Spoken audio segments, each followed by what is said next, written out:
Bonjour mes amis, j'espère que vous allez bien. Petite vidéo nostalgie. Comment vas-tu mon frère? Ça va, c'est la pêche. Je dis petite vidéo nostalgie parce que David et moi ce matin nous allons vous parler de génériques français des années 70-80, des séries live et animées de ces années-là. Donc c'est parti.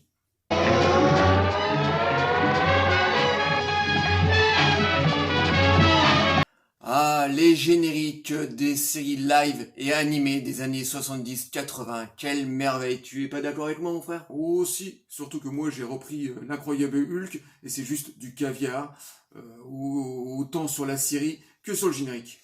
Et moi c'est pareil, voilà, on va raconter un peu notre vie en ce moment. Moi j'ai repris la série Starsky et Hutch, là j'en suis à la moitié de la saison 4, donc de la toute dernière. Et comme chaque épisode, on a le générique du début.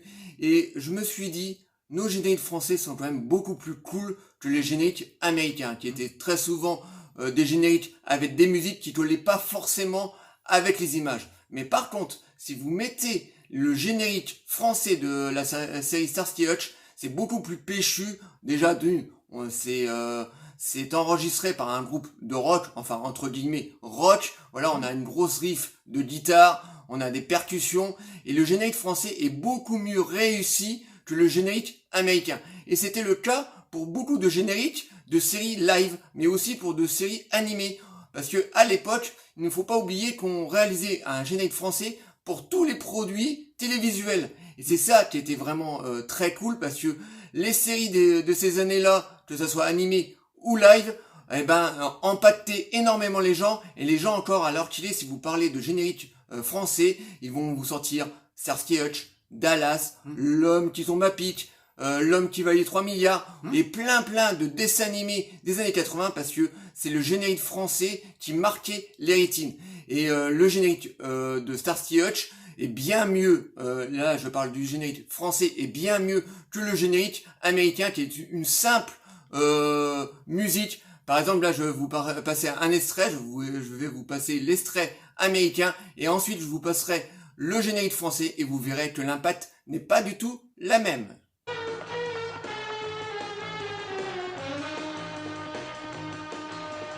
Donc vous avez pu constater que le générique est sympa, la musique américaine est sympa, mais ça colle pas super avec les images. Par contre, maintenant je vais vous mettre donc le générique français interprété par Lionel Leroy, et vous verrez qu'il y a beaucoup plus d'impact avec la musique, parce que comme je vous disais, c'est enregistré par un groupe de rock, donc beaucoup plus de batterie, beaucoup plus de riffs de guitare, et ça se colle beaucoup mieux avec les images. C'est parti. Des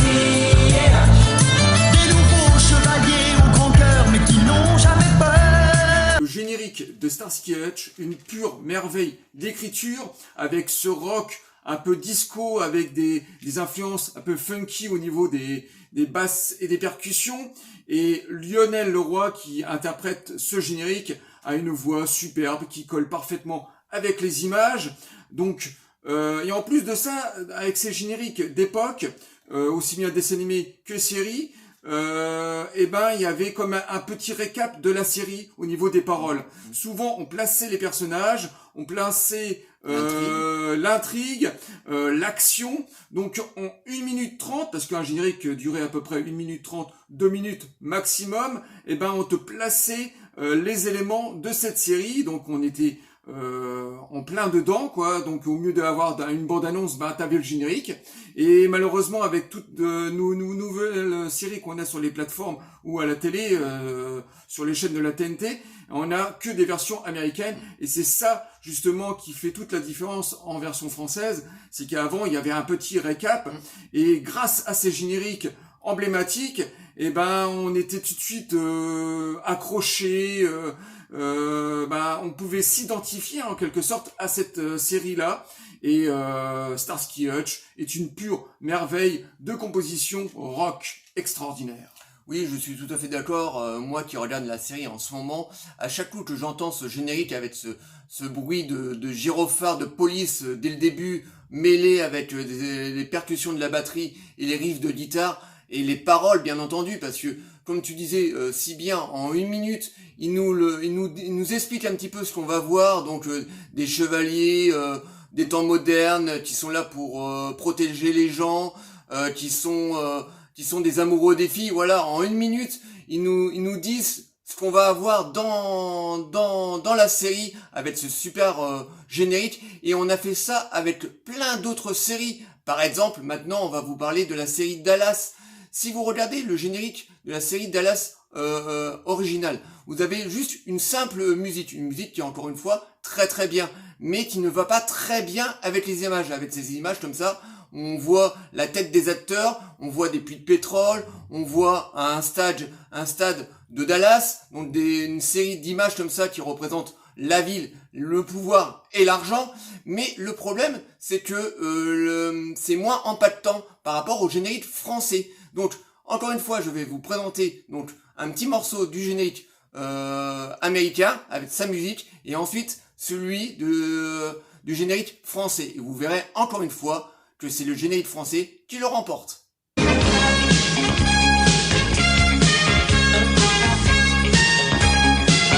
Donc, vous pouvez constater que le générique américain est sympa, mais ça colle pas super avec les images. Voilà, c'est une très bonne musique, mais bon, pas très impactante. Mais maintenant, je vais vous passer un morceau du générique français et vous allez voir, c'est beaucoup plus impactant, surtout avec cette voix assez grave, comme ça, Dallas, ton univers impitoyable, vous allez voir beaucoup plus d'impact et ça va marquer beaucoup plus le spectateur. Dallas, et sous ton soleil implacable. Le générique de Dallas, une série de nouveau extraordinaire, magnifique composition, dominée par des solos de guitare et surtout des percussions qui nous rappellent bien sûr la gravité de cette série, qui est un soap opéra, donc la rythmique est très présente, on a une merveilleuse voix aussi qui nous rappelle dans les couplets assez prononcés Dallas, qui nous rappelle aussi toutes ces trahisons, enfin voilà, tout est traduit en musique, je dirais même plus que sur les paroles, parce que les paroles sont assez guindées, je dirais assez grossiers, on va dire, pour décrire aussi tous ces mensonges, mais je dirais pas que c'est au niveau des paroles que c'est de la maestria, c'est beaucoup plus sur la composition et au sein des musiciens qui ont joué sur ce générique. On retrouve aussi le guitariste de Johnny qui a accompagné la star dans les années 70, donc très présent. Et surtout, comme je vais me répéter, au niveau des percussions, c'est surtout ça qui marque ce générique emblématique. Dallas, de nouveau, un générique marqué dans les esprits. Oui, tout à fait. Et c'est encore un générique qui est chanté par Lionel Leroy, qui est un chanteur qui aura interprété énormément de génériques de séries live de ces années-là. Donc une voix incroyable, voilà, cette grosse voix qui nous annonce vraiment ce qui va se passer dans la série. Voilà, cette série de pouvoir, de pétrole, de la famille Ewing. Et le générique français est beaucoup plus impactant donc que le générique américain. Et ça va être le cas pour d'autres séries, par exemple pour L'amour de risque, avec un très très beau générique, romantique, un petit peu disco sur les bords. Je sais pas si t'as un truc à dire sur la série. Bah moi, je dirais que c'est plutôt new wave, hein, au niveau des claviers électroniques, prédominé, et puis cette romance au niveau des paroles. Donc on fait connaissance bien sûr avec le couple. Il y a aussi un petit peu d'humour. C'est pareil, on a tendance aussi à faire une relecture des enquêtes policières. Enfin voilà, c'est un générique un peu plus humoristique, un peu plus légère comparé aux deux premiers génériques. Mais c'est pareil, il y a une domination des claviers électroniques et c'est assez rafraîchissant comparé à la version américaine qui est relativement classique, même si ces génériques a été composé par des grands compositeurs de musique. L'amour pour mieux risquer, le risque pour s'aimer. Et ça a été aussi le cas sur des séries animées de cette période. Bien sûr, il y a eu Ulysse 31 dans une musique électronique expérimentale de toute beauté. Ulysse revient, c'est un galant cheval. Bomber X. Alors Bomber X, on est plus dans l'expérimentation musicale au niveau des claviers électroniques. XOR, une musique très galvanisante pour une série live japonaise. Le shérif de l'espace, son domaine. Les Cités d'Or, bon, une musique extraordinaire, mythique, vous la connaissez tous, à la fois folk et expérimentale au niveau de la musique électronique. Candy, très romantique, Candy, une série mythique autant que Goldorak. Rémi, alors beaucoup de romantisme, beaucoup de folk aussi, de la harpe celtique. Enfin voilà, c'est un des génériques que je préfère, donc mythique de nouveau. Et Dans les grandes villes ou les petits villages, devant nous défilent de jolis. Et pour finir, Cosmo Cats. Alors Cosmo Cats, de nouveau dans une structure assez rock, beaucoup de percussions de guitare, avec une voix rageuse, une voix rock, hein, forcément. Donc un de mes meilleurs génériques. Et...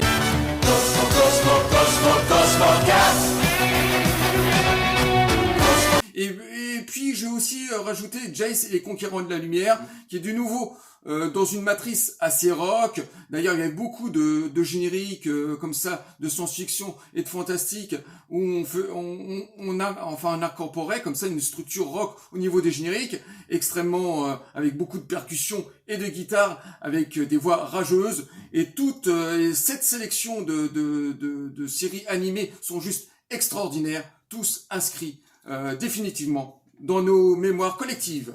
Oui, tout à fait. Et il ne faut pas oublier que derrière tous ces génériques, il y avait des grands noms de la scène internationale, enfin internationale, plutôt française. Voilà, on avait des grands noms. Par exemple, les plus grands, on avait Dorothée qui a interprété beaucoup de génériques de dessins animés, mais aussi Chantal Goya, par exemple le générique de Booba. On a aussi eu Douchka qui a travaillé pour des génériques, pour des dessins animés de Disney. On a eu aussi certains présentateurs comme William Lénergie qui avait enregistré le générique de Batman, voilà, très marquant pour nous les quarantenaires, voilà, une musique comme ça, très fantaisiste, avec comme ça des nappes de synthé, mais vraiment très humoristique. On a eu aussi Marie Dauphin qui était une présentatrice de Récréa 2 à l'époque, qui avait fait le générique par exemple de Bibi Phoque. Quand on a seulement 10 ans, souvent on voudrait bien.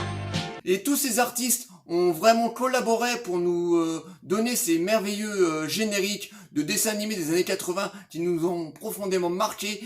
On avait aussi de grands artistes musicaux qui se planquaient dans l'ombre. On avait des musiciens, de chanteurs très renommés de ces années-là qui ont travaillé avec Julien Clerc, Johnny Hallyday, Michel Sardou, et bien d'autres. Et tous ces gens-là, tous ces petits artisans, toutes ces petites mains qui étaient planquées dans l'ombre ou devant, nous ont vraiment enregistré des génériques vraiment très marquants. Comme je vous disais en vidéo, que ce soit en série live étrangère, mais aussi en série animée, tous ces génériques nous ont profondément marqué, ce qui est malheureusement plus vraiment le cas de nos jours avec les dessins animés et les séries qui arrivent sur nos plateformes. Très souvent, on garde le générique anglais, mais on ne fabrique plus de générique français. Et c'est ça la richesse de ces années-là, donc des années 70, 80 et un petit peu les années 90, parce que on continuait encore à faire des génériques dans les années 90, mais c'est ça qui marquait profondément le spectateur, c'est bien ces génériques français qu'on adore. Et pour finir cette vidéo, on va vous présenter un livre et une compilation CD. Alors, le livre s'appelle « La plus belle histoire du générique français ». Alors, c'est un ouvrage, c'est un dictionnaire complet sur tous les génériques, à la fois tous les génériques emblématiques et surtout beaucoup de génériques qui étaient très peu connus à l'époque, qui étaient diffusés sur la 5, M6 ou même Canal+, et c'est bourré d'anecdotes, à la fois sur les compositeurs, sur les interprètes des chansons, sur la production. C'est un livre qui a été écrit sans langue de bois, avec beaucoup de nostalgie, et ce livre est accompagné de beaucoup de pochettes de disques, de 45 tours, de 33 tours, des photos aussi des interprètes en studio. Enfin voilà, c'est un livre extraordinaire que je vous conseille vivement d'acheter. Alors, neuf, il était vendu 15-20 € à peu près, et maintenant vous pouvez le trouver d'occasion sur les sites de vente sur internet pas très cher, je pense dans les alentours de 10 €, un livre emblématique de nostalgie. Et ensuite, on va finir par cette compilation de Dorothée, Génération Dorothée, alors un coffret 5 CD qui regroupe à peu près 300 morceaux, hein, c'est quand même énorme, surtout les génériques qu'a interprété Jackie, Corbier, Dorothée, Ariane, et on passe bien sûr de Récréa 2 au Club Dorothée. Donc c'est assez énorme. Il y a même des chansons secondaires, des jingles d'émissions. Enfin voilà, c'est un coffret qui réunit tout l'univers de Dorothée. En plus, ce disque était vendu pas très cher il y a une dizaine d'années. Déjà en kiosque, il était vendu à peu près 15 €. Et puis maintenant, je pense qu'il est assez facile d'accès. Pour quelques euros, vous pouvez le tenir. En tout cas, ce coffret est juste extraordinaire, de nostalgie pour tous les quarantenaires, aficionados de tous ces génériques emblématiques. Voilà tout ce qu'on pouvait vous dire sur ces extraordinaires génériques des années 70, 80 et 90. Voilà. Là, on s'adresse aux plus jeunes. Vos génériques de nos jours sont vraiment très bien. Hein. Voilà, ce sont les génériques originales des séries et des séries animées. Mais nous, à l'époque, on avait cette chance d'avoir des vrais génériques français avec une écriture française, une musicalité très française. Et c'est ça qui a profondément marqué notre génération. C'est bien ces merveilleux génériques qui nous ont fait tant rêver. Voilà. J'espère que cette vidéo sur les génériques français vous aura plu. Likez, délikez, abonnez-vous. N'hésitez pas à nous envoyer des messages sur les génériques français. On vous reprendra toujours avec plaisir. Et on vous dit à très bientôt. Ciao les amis.